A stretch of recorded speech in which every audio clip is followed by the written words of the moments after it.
Assalamualaikum warahmatullahi wabarakatuh.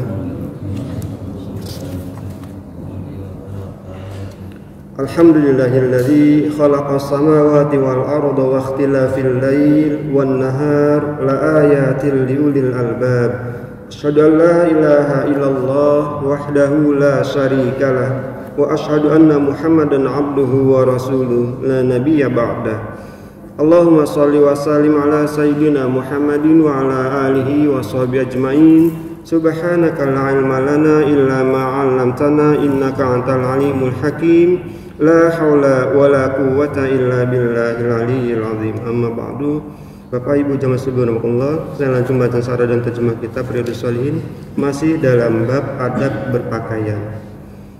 An Abi Hurairah radhiyallahu anhu qala bainama rajulun yusalli musbilan izarah qala lahu Rasulullah sallallahu alaihi wasallam idhhab fatawadda fahadaba fatawadda thumma jaa faqala idhhab fatawadda faqala lahu rajulun ya Rasulullah ma laka amartahu ayatawadda thumma sakatta anhu qala innahu kana yusalli wa huwa musbilun izara innallaha la yaqbalu salata rajulin musbil. Rawahu Abu Dawud.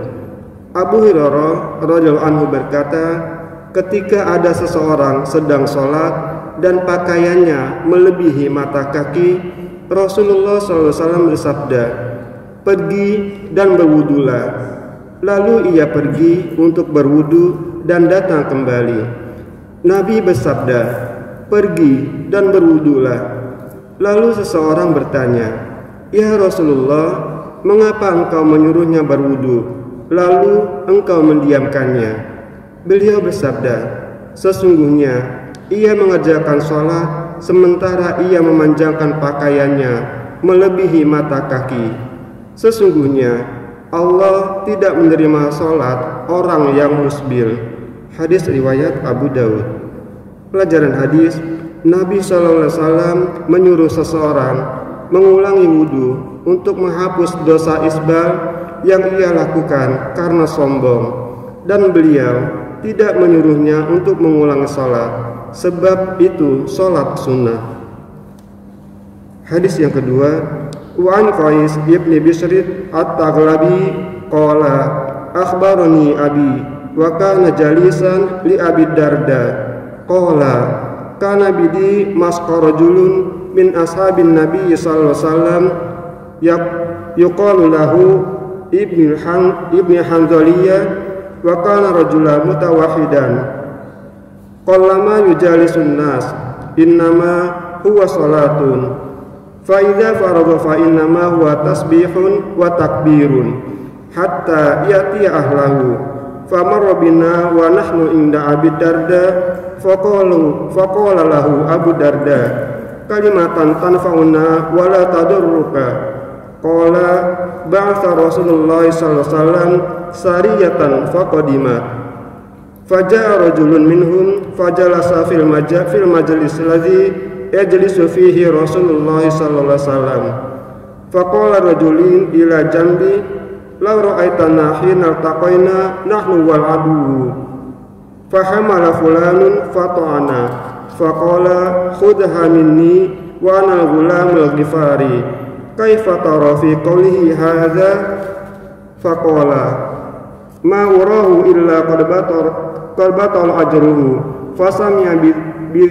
fasami'a bidzalika akhar faqala ma ara bidzalika ba'san fatanaza'a hatta sami'a Rasulullah sallallahu alaihi wasallam faqala subhanallah la ba'sa ayyujara wa yuhmada fara'aitu Abu Darda surra bidzalik wa ja'ala yarfa'u rasahu ilahi wa yaqul a anta sami'ta dzalika min Rasulillah sallallahu alaihi wasallam fayaqul na'am fama zala yu'idu alaihi hatta inni la aqul la yabrakanna ala rukbatayhi faqala famarra bina yawman akhar faqala lahu Abu Darda kalimatan tanfa'una wa la tadurruka qala qala lana Rasulullah sallallahu alaihi wasallam al-munfiqu 'alal khayli kalbasitu yadahu bis-shadaqah la yakbiduha. Thumma marra bina yawman akhar faqala lahu Abu Darda kalimatan tanfa'una wa la tadurru. Qala Rasulullah sallallahu alaihi wasallam lima rajulu Khuraimun al-Usaidi laula tulu jummatihi wa isbalu izari fabalagha dhalika Khuraiman fa'ajila fa'akhadha safratan faqata biha jummatahu ila udhunai wa rafa'a izara ila ansafi saqaihi thumma marra bina yawman akhar faqalahu Abu Darda kalimatan tanfa'una wa la tadurru. Qala sami'tu Rasulullah sallallahu alaihi wasallam yaqul innakum qadimuna ala ikhwanikum fa aslihu rihalakum wa aslihu libasakum hatta takunu ka'annakum samitun finnas fa inna allaha la yuhibbul fusha wala tafahusa. Rawahu Abu Dawud. Qais bin Bishr At-Taghlabi berkata, aku mendapat kabar dari bapakku ketika ia sedang bersama Abu Darda. Bapakku berkata, dulu di Damaskus ada seorang sahabat yang bernama Ibnu Handaliyah. Ia suka menyendiri dan jarang bergaul dengan orang lain. Ia menggunakan waktunya untuk sholat, lalu bertasbih dan bertakbir, kemudian menemui keluarganya. Suatu ketika ia bertemu dengan aku yang sedang bersama Abu Darda. Abu Darda berkata kepadanya, maukah engkau memberiku satu kata saja yang bermanfaat bagi kami dan tidak menyusahkanmu? Ia berkata, Rasulullah SAW pernah mengirim sariyah.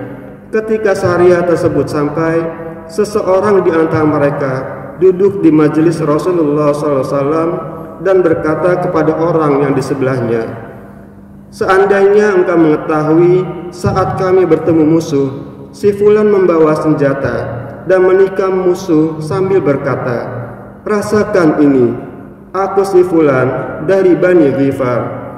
Bagaimana pendapatmu tentang ucapan si fulan tersebut? Orang yang berada di sebelahnya menjawab, pendapatku sungguh telah gugur pahalanya. Namun orang lain mendengar pendapat tersebut dan berkata, pendapatku tidak mengapa hal itu.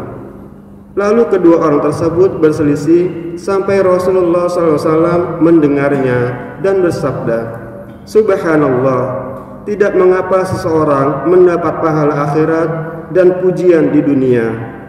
Aku melihat Abu Darda merasa senang dengan kabar tersebut, sehingga mengangkat kepalanya dan bertanya, apakah kamu mendengarnya dari Rasulullah SAW? Orang itu menjawab, iya. Abu Darda terus-menerus mengulangi pertanyaannya sampai aku ingin mengatakan, sungguh ia akan duduk di atas kedua lututnya.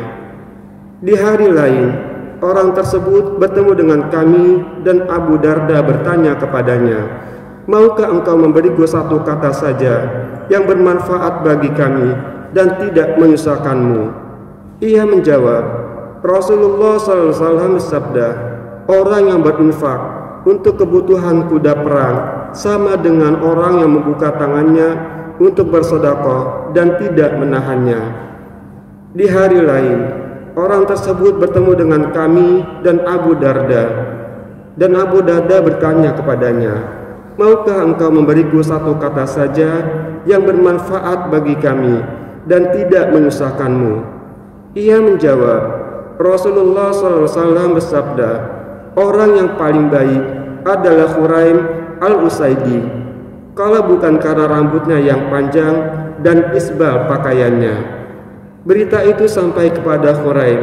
Kemudian ia bergegas mengambil pisau dan memotong rambutnya sampai sebatas kedua telinganya dan meninggikan pakaiannya sampai separuh betisnya. Di hari lain, orang tersebut bertemu dengan kami dan Abu Darda bertanya kepadanya, maukah engkau memberiku satu kata saja yang bermanfaat bagi kami dan tidak menyusahkanmu?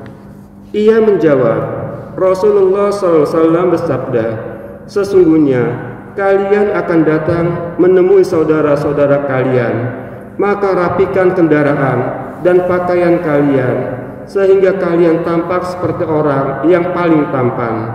Sesungguhnya Allah tidak menyukai ketidakrapihan. Hadis riwayat Abu Daud. Pelajaran hadis yang pertama, usaha keras Abu Darda radhiyallahu anhu untuk memperbanyak ilmu dan tawadu dalam mencari ilmu. Yang kedua, diperbolehkannya memperkenalkan diri dalam perang dengan keberaniannya guna menakut-nakuti orang kafir dan bukan karena sombong. Barang siapa yang melakukannya, maka ia mendapat balasan baik di dunia dan di akhirat. Yang ketiga, memanjangkan rambut dan isbal pakaian hukumnya haram jika dimaksudkan untuk kesombongan, dan hukumnya makruh jika tidak dimaksudkan untuk itu. Dan yang keempat, hendaknya seseorang menjaga diri agar tidak menyusahkan orang lain dan berusaha untuk memberi kenyamanan saudaranya dengan menyenangkan hatinya. Oleh karena itu, janganlah memberatkan dan jangan pula merendahkannya, karena Allah SWT senang kepada hambanya yang menampakkan nikmat yang telah diberikan kepadanya. Wallahu a'lam bishawab. Jamaah, demikian yang bisa kami sampaikan, mudah-mudahan ada manfaatnya dan kita bisa mengamalkannya. Kita akhir dengan doa fatul majelis. Subhanallah wa bihamdi, subhanakallahumma wa bihamdika, asyhadu an la ilaha illa anta, astaghfiruka wa atubu ilaik. Assalamualaikum warahmatullahi wabarakatuh.